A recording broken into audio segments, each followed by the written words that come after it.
अभी तालिबान ने अफगानिस्तान पर कब्जा किया है, पता है आप लोगों को? ये तो न्यूज में बहुत आई है। क्या काम करा उसने? 2002 में जब उसने आक्रमण किया था पहले तालिबान ने, तब भी भगवान बुद्ध की जो मूर्तियां थी बामियान में, बहुत बड़ी बड़ी मूर्तियां चट्टानों काट के बनाई हुई हैं, भगवान बुद्ध की मूर्तियां, और उसको जो है तोप के गोले लगाकर उड़ाने की कोशिश करती, तब पूरी नहीं टूट पाई थी वो। और इस बार उसने जो है उनको उड़ा दिया, पूरा उड़ा दिया। तो वो जो, ये तो पूरी दुनिया ने देखा है कि भगवान बुद्ध की मूर्तियां बामियान अफगानिस्तान में हैं। आज अफगानिस्तान में क्या बौद्ध हैं? बौद्ध हैं क्या?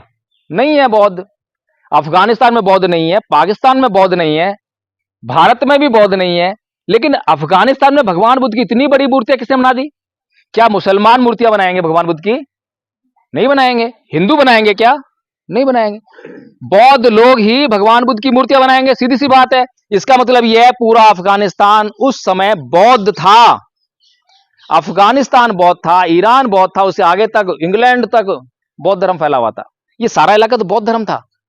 बौद्ध धर्म जो है आपका कितना बड़े समय तक जो है पूरा भारत बौद्ध में रहा है। ये देश कभी भी ना तो हिंदू राष्ट्र रहा, बता दीजिए मुझे इतिहास पढ़कर किसी जानकारी हो, कभी हिंदू राष्ट्र रहा हो, कभी ये मुसलमानों का देश रहा हो, पूरा कभी नहीं रहा, लेकिन बौद्ध राष्ट्र रहा है, इसके सबूत मिलते हैं।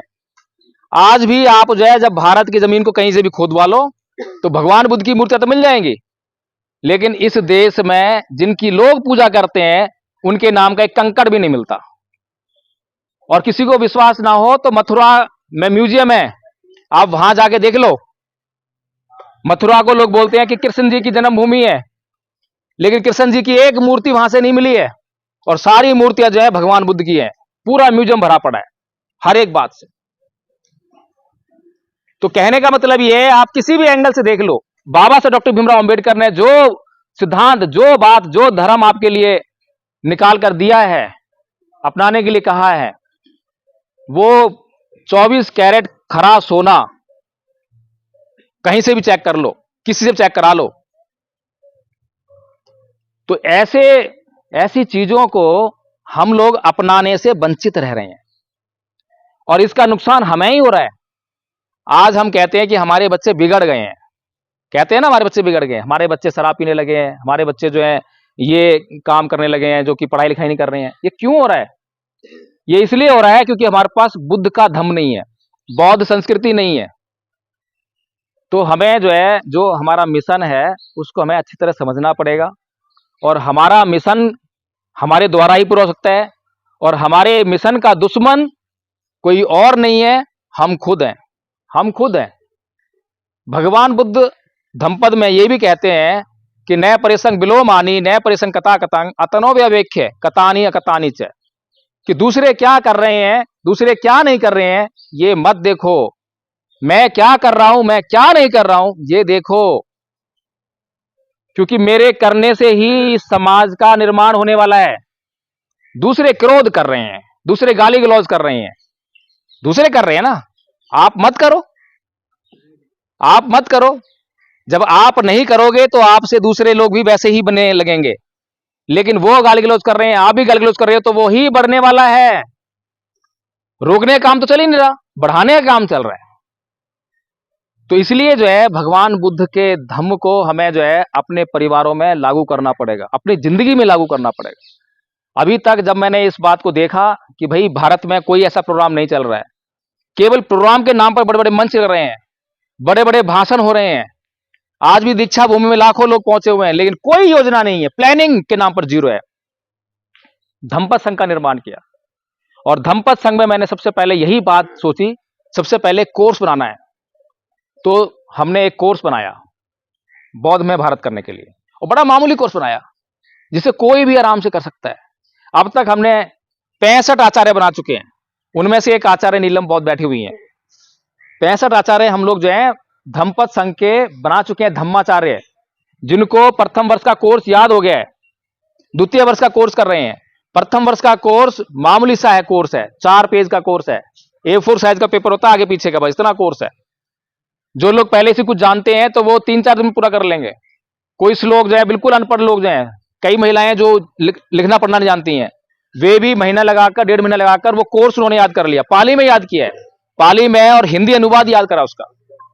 और उसके बाद उनको हमने अभ्यास कराया कि उसको लागू कैसे करना है जीवन में।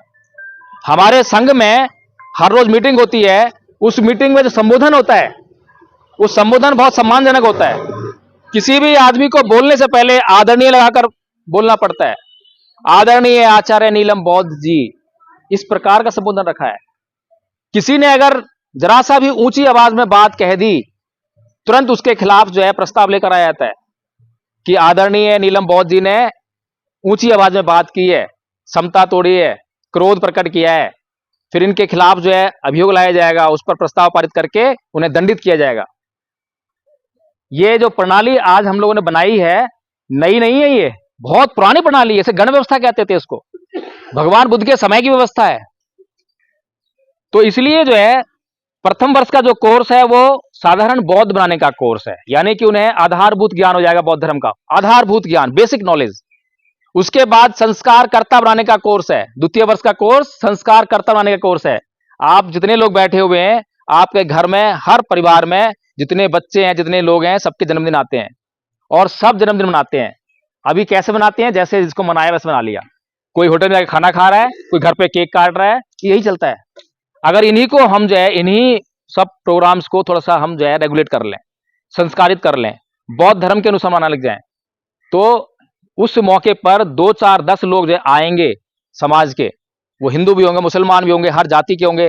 वो आकर जब आप उनको सामने जो है धर्म की बातें करोगे तो धर्म का प्रचार होगा, उन्हें भी धर्म की जानकारी मिलेगी। इस प्रकार से हमने अब तक जो है 3-4 ऑनलाइन जन्मदिन संस्कार करवाए हैं। ऑनलाइन, वहां से मीटिंग चलती है हमारी जो ऑनलाइन, और वहीं से हम जो उच्चारण कर देते हैं, और वहां जो हमारा अगर आचार्य है तो वो उच्चारण करता है। बहुत सुंदर व्यवस्था बना रखी है। लेकिन इस व्यवस्था के लिए हमें समर्पित होना पड़ेगा, डेडिकेटेड होना पड़ेगा। हमने स्कूल का निर्माण किया, ऑनलाइन स्कूल चल रहा है हमारा। स्कूल का नाम है विश्व अशांति निवारण स्कूल, कभी सुना नहीं होगा आपने। हम अशांति की बात कर रहे हैं, लोग शांति की बात करते हैं, हम अशांति की बात कर रहे हैं। हमने कहा विश्व अशांति निवारण स्कूल, हमें अशांति को नष्ट करना है।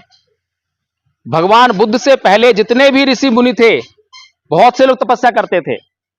किस लिए तपस्या करते थे? स्वर्ग पाना है। किस लिए? अप्सराओं को पाना है। किस लिए? सुख पाना है, इसीलिए लगे थे।